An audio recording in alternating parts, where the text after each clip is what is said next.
आइए बात करते हैं इन सारी चीज़ों पे, चूँकि कप्तान उपाध्याय एक सोशल व्यक्ति हैं और हमेशा बलिया से लगाए दिल्ली लखनऊ की राजनीति में सक्रिय भूमिका में रहते हैं, की मांग करते हैं। जी कप्तान बाबा, एक बार बार चर्चा आ रही, बहुत पहले की बात है, पूर्वांचल राज्य बनाने की मांग करते रहे हैं। कई सरकारें आई, कई सरकारें चली गई, लेकिन आपका सपना भी साकार नहीं हुआ। सपना साकार नहीं हुआ, लेकिन हम लोग हमेशा मांग करते थे कि जब इस क्षेत्र का रहने वाला व्यक्ति इस मुख्यमंत्री बनेगा इस क्षेत्र का, तभी जाके यहाँ विकास हो सकता है। मैं रोशन जायसवाल, आप देख रहे हैं बलिया आजकल। जी आज हमारे साथ पूर्वांचल विकास मंच के संयोजक हैं कप्तान उपाध्याय जी। राजनीतिक सुर्खियों में एक बड़ा नाम है। बात करें तो पूर्वांचल में पूर्वांचल राज्य बनाने को लेकर बहुत पहले से सपना है। वो सपना कब साकार होगा, उस सपने को चार चांद कब लगेगी। आंदोलन तो बड़ा लंबा चला, लेकिन परिणाम कुछ समझ में नहीं आया। लेकिन आज भी पूर्वांचल को राज्य बनाने की जो मांग उठती रही है, एक बड़ा आंदोलन कभी एक अपने समय में लिया था, लेकिन पूर्वांचल राज्य बनेगा कम, ये तो वक्त की बात होगी, क्योंकि आगामी लोकसभा चुनाव को लेकर समीकरण देखे जा रहे हैं कि लोकसभा चुनाव में क्या हो रहा है।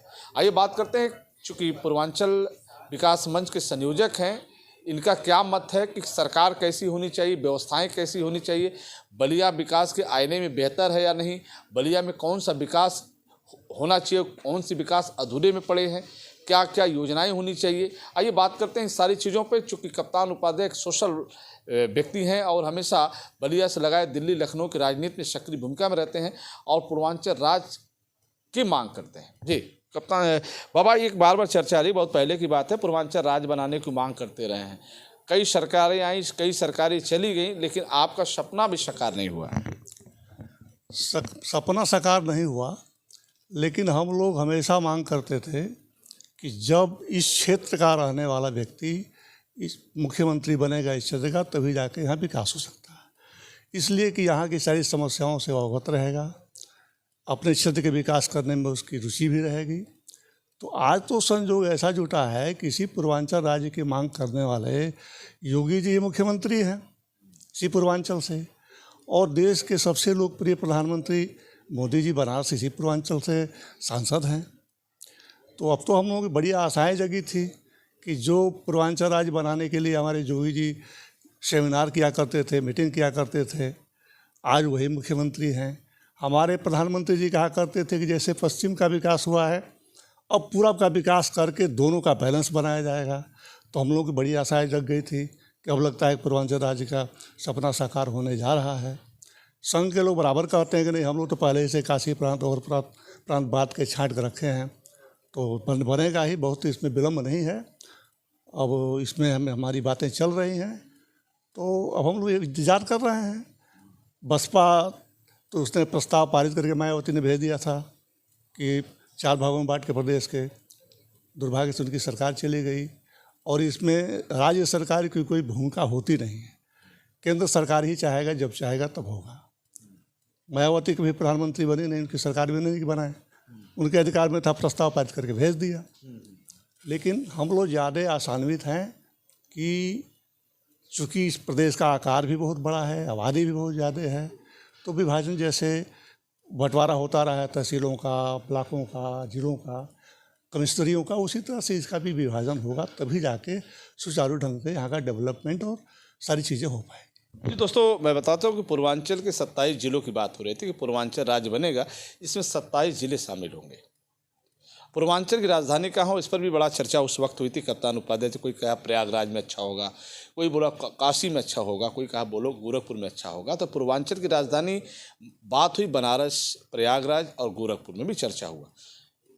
तो बात करें कि उत्तर प्रदेश में जो 403 विधानसभाएँ हैं, उसमें जो 75 जनपद हैं, उसमें से 27 जनपद अपने पूर्वांचल में शामिल होंगे। विधानसभा कितने होंगे, उस 27 जनपदों के मुताबिक जो विधानसभा आते हैं वो पूर्वांचल राज्य में शामिल होंगे। पूर्वांचल राज्य बनने से पूर्वांचल का विकास यदि शुरुआत होगी, क्योंकि पूर्वांचल का सबसे अंतिम जिला जो यूपी और बिहार के बॉर्डर पर है, बलिया, जो 2 नदियों से घिरा है। तो बलिया के विकास को लेकर पूर्व प्रधानमंत्री चंद्रशेखर जी ने भी मुद्दा उठाया कि सदन में, बड़े सदन में, देश के सबसे बड़े सदन में विकास की बात को लेकर, मेडिकल के क्षेत्र में आज भी बलिया बहुत पीछे है। लोग इलाज के लिए बाहर जाते हैं। तमाम मुद्दों पे कप्तान उपाध्याय से बात हुई। तो आज अभी मेडिकल के क्षेत्र में बात करते हैं कि मेडिकल के क्षेत्र में तो आप लोगों ने, हमें लगता है कि 30-35 सालों से मुद्दा उठाते रहे कि मेडिकल के क्षेत्र में बलिया बेहतर कब होगा, पलायन कब रुकेगी, बड़े लोग शहर में जाकर इलाज करा रहे हैं, कम कमाने खाने वाले लोग के लिए महंगा इलाज कहाँ से होगा, कैसे होगा? हाँ, मेडिकल के क्षेत्र में तो बलिया का कह दिया है तो उत्तर प्रदेश में सबसे लास्ट स्थान है। अगर यहीं बगल में मऊ नहीं रहता, हम लोग देखते हैं कि बलिया का कोई भी पेशेंट गंभीर रूप से बीमार पड़ता है तो उसमें समझदार कोई पेशेंट बलिया नहीं आता, मऊ चला जाता है। उससे ज़्यादा गंभीर बात आती है तो बेचू चला जाता है, आगे बढ़ जाता है लखनऊ। लेकिन बलिया कोई इलाज कराने आता नहीं, मजबूरी में लोग आते हैं और छोटी छोटी बीमारियों के लिए आते हैं। यहाँ कोई भी नर्सिंग होम कायदे का नहीं है, कोई भी हॉस्पिटल में भी सारी सुविधाएँ नहीं हैं। खाली हल्ला होता है कि फला हो गया, ठेका हो गया, लेकिन कहीं कुछ होता नहीं है। जाइए तो कभी एक्सरे की मशीन ख़राब है, तो कभी कहने को तो सीटी स्कैन भी है, लेकिन सीटी स्कैन हो ही नहीं पाता है, मशीन ख़राब है तो फला है। यही सब बहानेबाजी चलती है। केवल कागज़ में हल्ला है कि मेडिकल में ये हो गया, फलाना हो गया। मेडिकल के क्षेत्र में काफ़ी पिछड़ा हुआ है। अभी शोर मच रहा है कि इब्राहिम पट्टी में फलाना हो गया, ठिकाना हो गया, सब हो रहा है। लेकिन जो होना चाहिए, आज़ादी की लड़ाई में सबसे अग्रिम भूमिका बलिया जिला ने अदा किया था। देश को आज़ादी का पहला स्वाद बलिया ने चखाया था।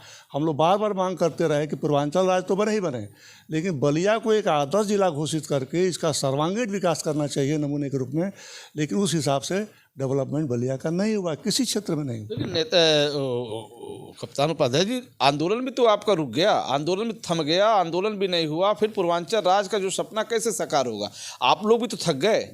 देखिए, थकने की बात नहीं है, हम लोग थके नहीं हैं। हम लोग का आंदोलन था आपका ध्यान आकर्षित करना, जनता का ध्यान आकर्षित करना। मैंने बलिया में कई बार पत्रक दिया, आंदोलन किया, लखनऊ में जा कर के धरना प्रदर्शन किया, 8-10 बार हम लोग जंतर मंतर पर जा कर के प्रधानमंत्री और राष्ट्रपति को पत्रक दिया। हम लोगों की मांग मानी भी गई। जब यहाँ से प्रस्ताव पारित होकर के गया मायावती के यहाँ से, तो सेंट्रल से आया 8 मांग करके। जो आपने सवाल किया था कि राजधानी कहाँ होगी, तो उन्होंने पूछा आपकी राजधानी कहाँ होगी, हैं कितने ज़िले आप शामिल कर रहे हैं, फिर ये इसमें बजट आएगा, उसमें उत्तर प्रदेश सरकार क्या बजट लगाएगी, ये सब मांग वहाँ से आई थी। जब सरकार कांग्रेस की थी तो वहाँ से मनमोहन सरकार से आया था कि आप बताइए कि आपकी सहभागिता क्या होगी, कैसे होगा। दुर्भाग्य रहा कि मायावती की सरकार चली गई। एक वक्त था, एक समय था जब पूर्वांचल राज्य की मांग को लेकर बलिया सबसे आगे था। पूर्वांचल राज्य की मांग की शुरुआत बलिया ने की।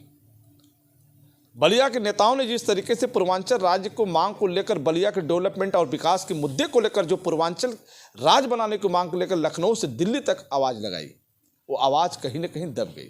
लेकिन कप्तान उपाध्याय जी का कहना है कि आवाज़ अब दबेगी नहीं, आवाज़ और बुलंद होगी।